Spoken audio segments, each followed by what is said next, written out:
What's going on, guys? This is Robert from robertoreed.com, and this is your home of character, cryptos, and cash flows. Want to get right into it. We're going to get back into some terms, the top 30 terms that every new crypto investor should know. We left off on my last video with the definition of pump and dump, so we're going to go ahead and do terms 16 through 30. So let's get started. First term we're going to look at is whale. What it means is that it's an investor that controls a large portion or amount of specific cryptocurrencies. This gives them an advantage similar to having the most chips in Texas Hold'em poker. You can just lean on the market to make waves. Very good definition there. 17, next one is exchange, an online hub for trading cryptocurrencies. Not all exchanges carry each coin. Now, you guys may have heard of some of the exchanges like Bitrex, Binance.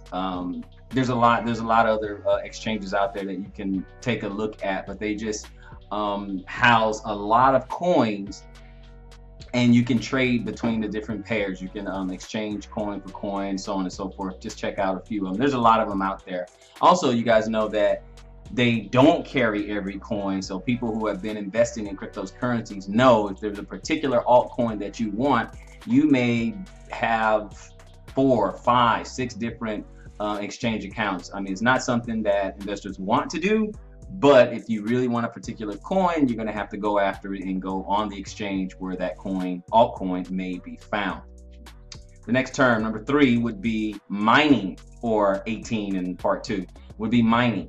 Mining, this is the process of using computing power to process transactions on a blockchain. Miners are rewarded with newly created cryptocurrency for each block they process. That's a pretty good reward. That's why they called it mining, kind of like mining gold.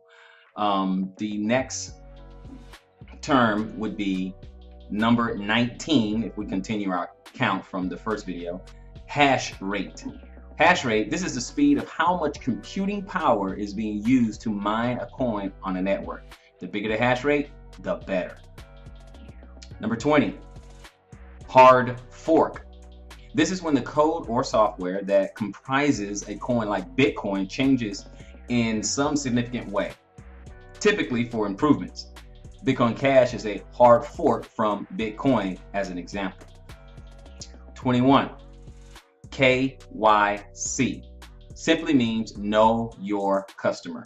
See, this is an acronym, but also a bank regulation, mostly in the US, for verifying identity of their customers. That's really all it means. It's just that they have to ask and do 2-step verification or 3-step or whatever. They want to make sure you are who you say you are. Term 22, a node. A node is basically any software or computer that is connected to the Bitcoins or other cryptocurrencies network and maintains a copy of the blockchain. Term 23, a Satoshi.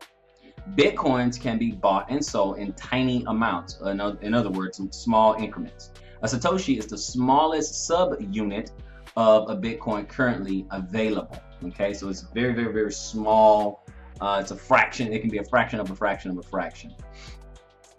Satoshi Nakamoto. Now, this is the pseudonym for the mysterious creator of Bitcoin. No one truly knows who created Bitcoin, and while there is some speculation out there, I don't agree with the moves by some of those thought to be Satoshi. So I will not name them here. So he's not going to really name it, and he's right. No one knows for sure, truly, what who Satoshi Nakamoto is, but that is just a pseudonym given to the creator of Bitcoin. 25, POW, or proof of work, is a way to validate transactions. It prevents an attack on the network by making mining calculations difficult and preventing multiple fake requests.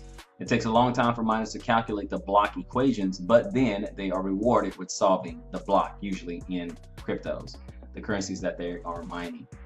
Term 26, POS, proof of stake, is a different way to validate transactions. The block is chosen and mined based on how much wealth it has or stake. When it is processed, there is no reward, but the foragers, similar to miners, take the transaction fee instead. Term 27, white paper. This is the technical write-up that most cryptocurrencies provide to take a deep look into their structure and plans. And guys, I must say on white paper, it's a very good idea to look at white paper if you're going to be serious about investing, particularly in ICOs. But it'll help regardless, because that way you get to look at the product or the utility of the coin, what's behind the coin. You also get to look at the dev team to see their background, see where they come from. Do they have expertise in the particular field? It gives you a little bit of an insight. Now remember, some of the white papers are just trash. I mean, it doesn't really say anything. It's kind of fuzzy. It's kind of sales pitchy and stuff like that. You're looking for one that has some, sound logic, a sound plan. It's far-reaching. It could be anywhere from 5 years to 20 years of what they plan on doing. And then if it has a strong dev team and a strong leader behind it, that company could stand a chance. So definitely peruse through some white papers if you're really serious about investing in cryptos. Decentralized, term 28. In the case of cryptocurrencies, it is a copy of the blockchain or digital ledger on every device connected to the network. An exact copy of the information is everywhere instead of in a central location like a government or a company's servers. That's what decentralized is. It is distributed everywhere. That's the power of decentralization.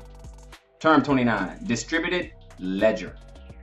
The basis for a decentralization, a distributed ledger, is a list of transactions that is cloned on every computer and software that is connected to the network. This ledger is updated in every location all at once, each time a transaction is made. This is one of the reasons why it makes it really, really hard for someone to manipulate and build like false transactions and stuff, because the distributed ledger, because it's decentralized, it helps with security. And I know some naysayers out there say, yeah, this exchange, that exchange got hacked and stuff like that. But this is a very, very good thing for decentralization. It really helps with fake transactions. I mean, people have to go through some serious work to take advantage of the system. I'll just leave it at that. Final and last term of the top 30, number 30, token. A token is similar to and based on cryptocurrency, but its main function isn't necessarily just transferer of value. Ethereum tokens are a greater example of this and extremely popular. ERC20 tokens are created on top of the Ethereum network. So I'm just going to end it there, guys. Just hope you guys got something out of there. These are the top 30 terms that every new cryptocurrency investor should know. I won't restate the definitions, but I will say: 1, wallet; 2, fiat; 3, altcoin; 4, address; 5, hodl; 6, blockchain; 7, block; 8, bear or bearish; 9, bull or bullish; private key, number 10; number 11, public key; 12, FOMO; 13, FUD; 14, ICO; 15, pump and dump; 16, whale; 17, exchange; 18, mining; 19, hash rate; 20, hard fork; 21, KYC; 22, node; 23, Satoshi; 24, Satoshi Nakamoto; 25,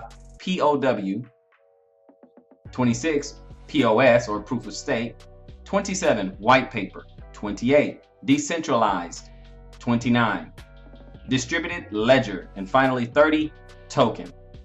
I hope you guys got something out of this. I'm just putting it out there just to help some new investors, to get caught up on the lingo, on all the crypto lingo that is out there. But I agree with this article that these are 30 terms that you should know. Comment, rate, subscribe. Let me know what you think of some of the terms, or some terms that that you are aware of that other new people could benefit from. Put it in the comment section below. Subscribe. Until next time, conquer with some crypto.